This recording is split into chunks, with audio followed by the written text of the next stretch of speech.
My little girl Audrey is the very definition of a Disney princess. She dresses up like Cinderella every chance she can get and dreams one day of becoming a Jedi. She's our only child, so of course she's a little spoiled.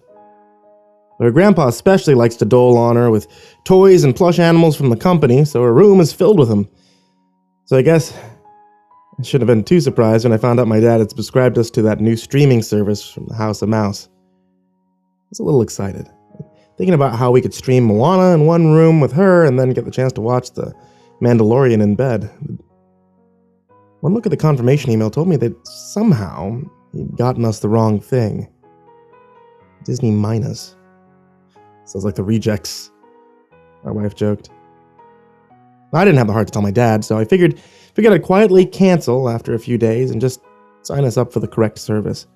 Much to my surprise, though, that very same night I walked into the living room to find Aubrey glued to the tube watching some sort of Mickey Mouse off-brand. And the colors were off. Mickey was dancing like he had ants in his pants. And I was reminded of that old Steamboat Willie, but much, much cheaper. Didn't even seem to be in English. Either way, she was giggling and dancing all the same, so I didn't see the harm. "Can I watch Pixar tomorrow?" she asked, as I tucked her into bed with her Jessie stuffed doll. "Okay, I'll talk to Mom," I promised. As I settled for the night myself, I decided to do a web search on the curious streaming service. It came up short. As far as standard Google was concerned, Disney Minus didn't exist. Everything was pulling up the more traditional and extremely popular Disney Plus.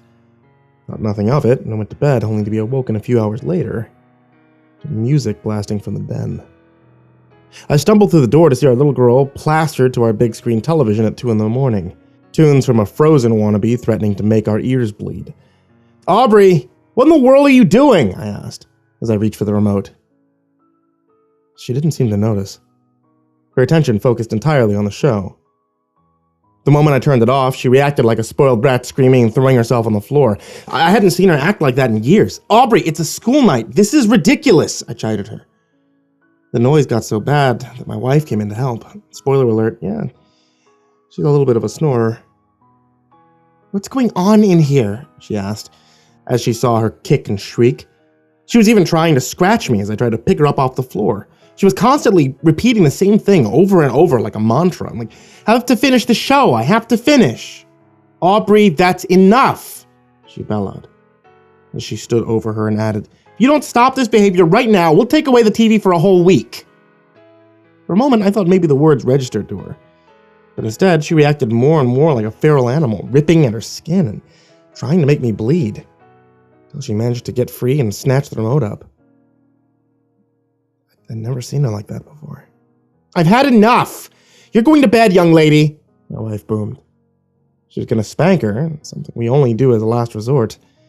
The second the show came back on, Aubrey immediately calmed down. She was hooked on this off-brand Disney, and it was alarming how adamant she was at watching it. I crossed my arms and I rubbed the bruise on my left wrist. Did she really grab me that hard? Didn't even know she had the strength, I thought. My wife returned a moment later and stood in front of the television. I thought maybe she had a chance to calm down and rethink a strategy on how to get her to cooperate, but from the look on her face, I could see that she was tired and frustrated. "Aubrey, I'm giving you one last chance to turn off and go to bed," she warned as she snapped her fingers to get her attention. It didn't work. Aubrey was still staring at the screen, even though my wife was in the way. She rolled her eyes. "All right, have it your way," she said with a sigh, reaching down to smack her on her lower leg. I knew that she wasn't doing it in anger, just something to get her to obey. Aubrey stopped her mid-swing, grabbed her arm, and was holding her back. "What in the..." That was all my wife got to say. And then our little girl, barely 8.5, tossed her across the room like she was some kind of Avenger. I saw her eyes go almost completely black when she did it, and I admit for a second, I thought that she would come after me next. When my wife hit the wall, a few photos dropped and the TV shook for a second. The images of the Elsa and Anna lookalikes glitched, and for a moment, I swear I saw something else. Closest thing I could describe it to is like a photo that hadn't been finished developing. Their eyes black and red, and their skin was faded, and their teeth were crooked. The ground looked covered with blood instead of the familiar fluffy snow. I went over to my wife to check if there was any injuries. "What was that?" I muttered, as she looked across the room to where Aubrey was sitting.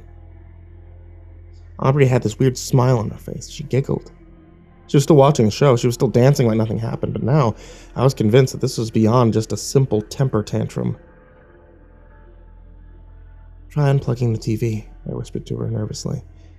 Music on the screen seemed to be getting louder. The fake Disney characters weren't singing anymore. No, this sounded more like chanting. I couldn't even tell you what they said. It just felt kind of evil. I had to use every resource available to stop it. My wife got up and slowly started to inch her way behind the flat-screen TV so she could snag the surger. It didn't seem like our daughter was paying any attention to her. Instead, she was mimicking the words on screen, despite the fact that they were clearly being voiced in some ancient tongue. Then she started to dance. It didn't look normal.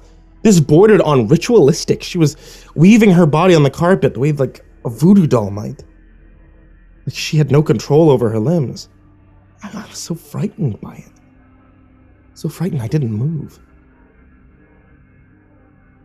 Getting down on her hands and knees, my wife precariously slid her fingers towards the plug and successfully pulled it out from the wall. And then the impossible happened. The stream kept playing. It went dark for less than a second and then it returned. Computerized cartoons didn't even look human. Now all doubt of this being from Satan himself had faded from my mind. The one that looked like Elsa now had 6 limbs that transformed into these long, spindly-looking mantis claws, each of them digging into the body of one of the Arendelle soldiers as they tried to escape. Foanna's legs bent backwards, tentacles spewed from her mouth. She was smiling so wide I thought her face would crack. I think the Olaf replica was the most disturbing. His face was melted. Bits of pixels looked like human flesh, and a wide maw stretched out across where his eyes should be. Instead, it was endless rows of teeth, like the kind that you would see a shark having. And they kept grinding and meshing together the way the gears do. And it seemed like he could come right out of the television.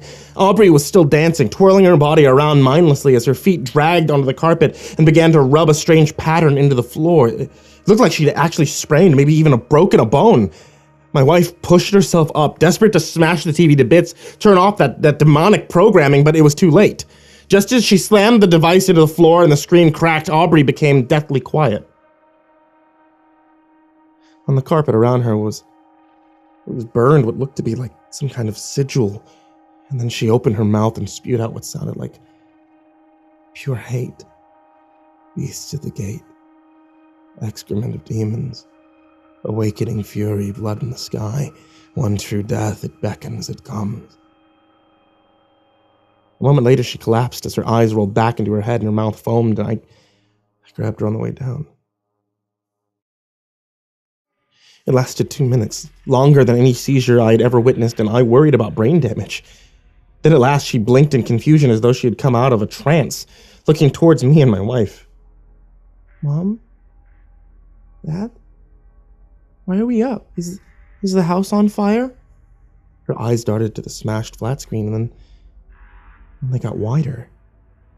"Did we get robbed?" I looked at my wife and realized she had no recollection of the experience. It was a blank. "It's fine, sweetie. Let's go to bed," she insisted and helped her to her feet. I was sure now that the worst was over. She shook and she shivered involuntarily as she went to her room. Then her body got stiff as I held her. She refused to enter. "What is it?" my wife asked her. "There's someone in my room," Aubrey whispered. I stepped into the dark. I heard breathing. I held mine as I flicked on the lights and I stared at the slumbering form of a little girl. It was Aubrey.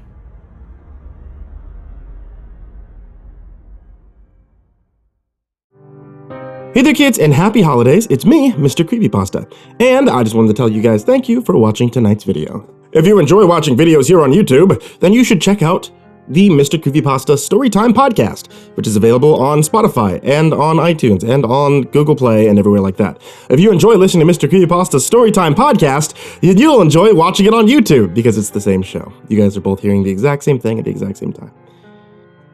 Also, thank you guys for supporting me on Patreon or on Popbase. You guys who are the top supporters on Patreon especially, thank you so much. Like Joey Gilbert, Jordan Alexander Sanchez, Wayne Milstead, Chambinski, Ken Lando Higuchi, Brianna Tine-Janzen, Stephen Van Huss, Tristan Pelton, G Weevil 3, Diana Kraus, Asia, The Red Oak Shield Virus, Sandy Barney, Nico Kyle, Caleb Dougal, Daniel Paulson, Dante Rao, Last Blade Song, The Ginger Bros, Don Mewmeister, Eliminator 86, Nubsky, Finley E. Hopkins, Steampunk Sinner, Rafael Rodriguez, Optimistic Avocado, and Dr. Strawberry. Everyone there, as well as in the description down below. Thank you guys so much. If you'd like to also follow me on Popbase, where you can get a couple of different updates here and there and play games along with me, then you can do so on your phone. It's on Android and on Apple. And if you guys are looking for something like a hot beverage, such as, say, a tea for the cold winter months, then my wife is still selling teas over at etsy.com/shop/ivorymonocle tea, including a MrCreepyPasta tee that has me on it, dabbing. Don't actually, if you do order that tea, request that sticker because we made it, but she didn't want me to put it on the tea because she said it wasn't professional. I think it's whatever. Check back throughout the entirety of the holiday season for more horror stories every single day. Forever. Sweet dreams, kids.